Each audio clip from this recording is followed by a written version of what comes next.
ક્યારેય વિચાર્યું છે કે ભવિષ્યનો જે ડર આપણને લાગે છે એ ખરેખર આવે છે ક્યાંથી?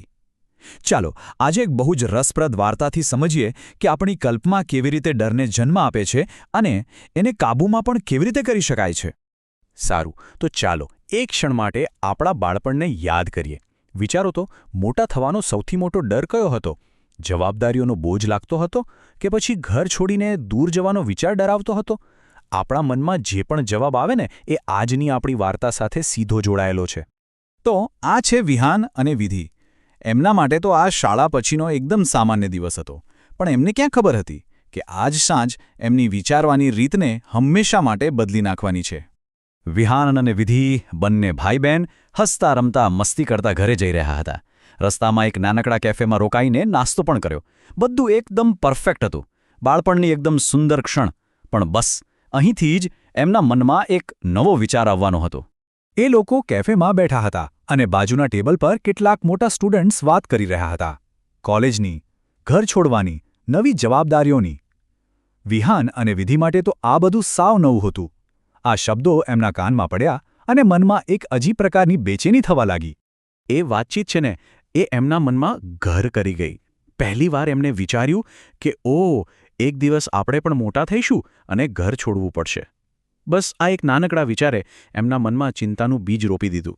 હવે જુઓ, આ નાનકડી ચિંતા એમના મગજમાં કેવી રીતે એક મોટો ડર બની જાય છે.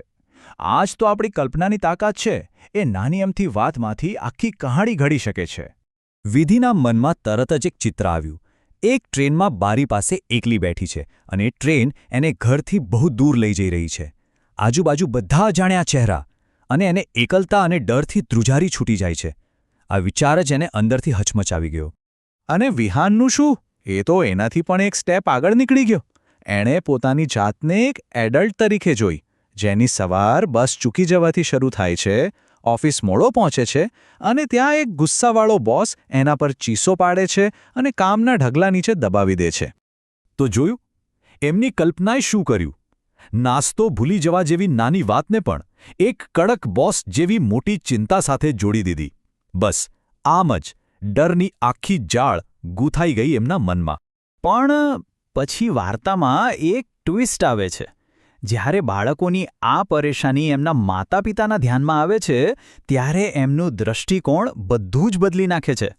જ્યારે વિહાન અને વિધિ ડરતા ડરતા પોતાની બધી ચિંતાઓ કહે છે, ત્યારે એમના મમ્મી પપ્પા ગભરાવાને બદલે હળવું સ્મિત કરે છે. એમના સ્મિતમાં ચિંતા નહોતી, પણ એક સમજ હતી. અને આ જોઈને બાળકોને બહુ જ નવાઈ લાગી. અને આ સ્લાઇડ અહીંયા આખી ગેમ બદલાઈ જાય છે. જુઓ કેવી રીતે માતા પિતાએ બાળકોના દરેક કાલ્પનિક ડરની સામે એક સકારાત્મક, વાસ્તવિક અનુભવ મૂકી દીધો. ડરામણા બોસની સામે ફ્રેન્ડલી સહકર્મીઓ, એકલતાની સામે નવા મિત્રો અને જવાબદારીની સામે નવા પડકારો. આ ખાલી દિલાસો નહોતો, આ ડરને જોવાનો એક નવો જ નજરિયો હતો. પિતા વિહાનને સમજાવે છે કે અરે, દરેક બોસ ડરામણા નથી હોતા. મારા બોસ તો બહુ જ સારા છે. અમે તો મિત્રો જેવા છીએ. હંમેશા ખરાબ લોકો જ મળે એવું જરૂરી નથી. આ એક નાનકડી વાતે વિહાનના મનમાંથી મોટો બોજ હટાવી દીધો. અને પછી મમ્મી વિધિને કહે છે કે કોલેજ તો એક રોમાંચક દુનિયા છે. ત્યાં નવા મિત્રો મળશે, નવા અનુભવો થશે અને જેમ જેમ મોટી થઈશ એમ આપોઆપ હિંમત આવી જશે. એમને ભવિષ્યને ડરથી નહીં પણ ઉત્સાહથી ભરી દીધું.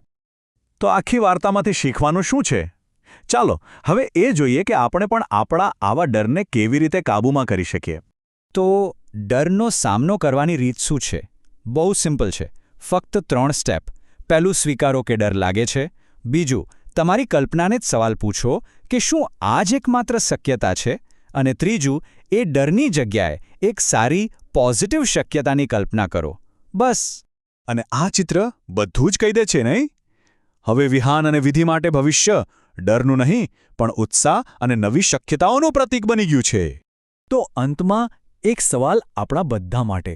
શું ભવિષ્યનો આપણો ડર એ ખરેખર ભવિષ્યનો છે કે પછી એ આપણી પોતાની કલ્પનાની જ એક નિષ્ફળતા છે, એક મર્યાદા છે?